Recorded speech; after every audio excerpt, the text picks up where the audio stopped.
പ്രിയമുള്ള പ്രേക്ഷകരെ, നാം ഇവിടെ ചർച്ച ചെയ്യുന്നത് സെപ്റ്റംബർ 7-ാം തീയതി രാത്രി മുതൽ 8-ാം തീയതി അർദ്ധരാത്രി 1:22 വരെയുള്ള സമയത്ത് നടക്കുന്ന ചന്ദ്രഗ്രഹണം എപ്രകാരം കുംഭം രാശിക്കാർക്ക് അശുഭഫലങ്ങളെ പ്രദാനം ചെയ്യുന്ന വിഷയമാണ്.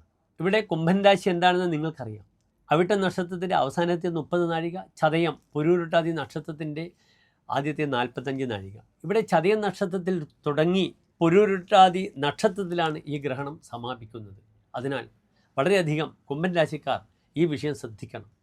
ഇവിടെ രോഗാവസ്ഥ വളരെയധികം നാം ചിന്തിക്കണം. കാരണം ചന്ദ്രൻ കുംഭൻ ലഗ്നത്തിൽ തനിച്ചാണ് നിൽക്കുന്നത്.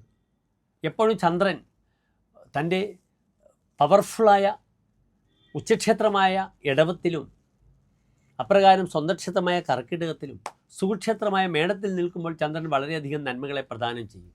മറിച്ച് മറ്റേത് രാശിയിൽ നിൽക്കുമ്പോഴും വിധത്തേതമം, ക്ഷീണദേഹം, ദരിദ്രം, സാമ്പത്തിക വിഷയത്തിൽ ബുദ്ധിമുട്ടുണ്ടാക്കും. അധമമായ പ്രവൃത്തികളിലേക്ക് മനസ്സും ശരീരവും പോകും. ക്ഷീണദേഹം, ശാരീരികമായ ക്ലേശങ്ങൾ വളരെയധികം അനുഭവിക്കാൻ സാധ്യത കൂടുതലാണ്. ഇവിടെ നിങ്ങൾ മനസ്സിലാക്കണം, ചന്ദ്രൻ രാഹുഗ്രസ്തനാണ്. ചന്ദ്രൻ രാഹു പിടിച്ചിരിക്കുന്നു ഈ ഗ്രഹണ സമയത്ത്. അതാണ് ചന്ദ്രഗ്രഹണം. എങ്കിലും ഈ ചന്ദ്രഗ്രഹണം നമുക്ക് നഗ്നനേത്രങ്ങൾ കൊണ്ട് കാണാൻ കഴിയും. ഇന്ത്യയിലും നോർത്ത് ഇന്ത്യൻ സ്റ്റേറ്റുകളിൽ, മഹാരാഷ്ട്രയിൽ, ബോംബെ, പൂനെ, ലക്നോ, അപ്രകാരം തന്നെ കൽക്കട്ട മുതലായ മഹാനഗരങ്ങളിൽ നിങ്ങൾക്ക് ചന്ദ്രഗ്രഹണം കാണാം. ഏഷ്യൻ രാജ്യങ്ങളിൽ വെച്ച് കാണാം, യൂറോപ്യൻ രാജ്യങ്ങളിലും കാണാം. ചന്ദ്രഗ്രഹണം നഗ്നനേത്രങ്ങൾ കൊണ്ട് കാണാൻ കഴിയും. പക്ഷേ ഇവിടെ കുംഭൻ രാശിക്കാർ വളരെയധികം ശ്രദ്ധിക്കണം. കുംഭൻ രാശിക്കാർക്ക് മാനഹാനി വരും, പേരുദോഷങ്ങൾ വരാം, പരാജയങ്ങൾ വരാം, ദുഷ്കീർത്തികൾ വരാം. തൻ്റെ കർമ്മമേഖല മാറി മറ്റൊന്നിലേക്ക് ഓടിപ്പോകേണ്ടുന്ന അവസ്ഥ വരും. ദേശം വിട്ടു പോകേണ്ടുന്നൊരവസ്ഥയൊക്കെ വരാം. പലപ്പോഴും ഭൂമി നഷ്ടപ്പെടും, പൂർവികമായ സ്വത്ത് നഷ്ടപ്പെടുക, പലപ്പോഴും വീട്ടിൽ വലിയ കലഹമുണ്ടാവുക, ഇതൊക്കെ സംഭാവ്യമാണ്.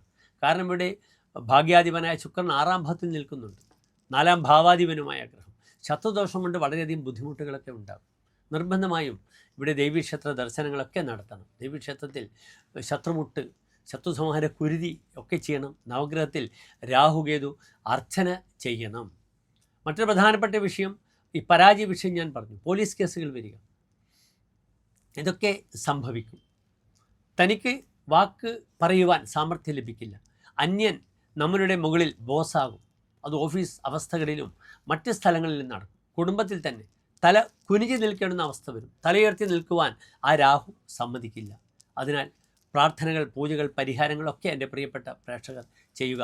ആരോഗ്യ വിഷയം, ന്യൂറോ സംബന്ധിച്ച ബുദ്ധിമുട്ടുകൾ, വളരെയധികം ബുദ്ധിമുട്ടുകൾ വരും. ന്യൂറോളജി, അപ്രകാരം യൂറോളജി, ദന്തരോഗങ്ങൾ, പല്ല് സംബന്ധിച്ച ബുദ്ധിമുട്ടുകളൊക്കെ തന്നെ. തനിക്കൊരു പ്രഭാവം പുറത്ത് കാണിക്കാൻ പറ്റാത്ത അവസ്ഥയാണ് ഈ ഗ്രഹം പ്രദാനം ചെയ്യുക. അതിനാൽ വളരെ ജാഗ്രതയോടുകൂടി പ്രാർത്ഥിച്ച് എല്ലാം അനുകൂലമാകാൻ എൻ്റെ പ്രിയപ്പെട്ട കുംഭൻ രാശി പ്രേക്ഷകർ പരിശ്രമിക്കണം, യത്നിക്കണം. നന്ദി, നമസ്കാരം.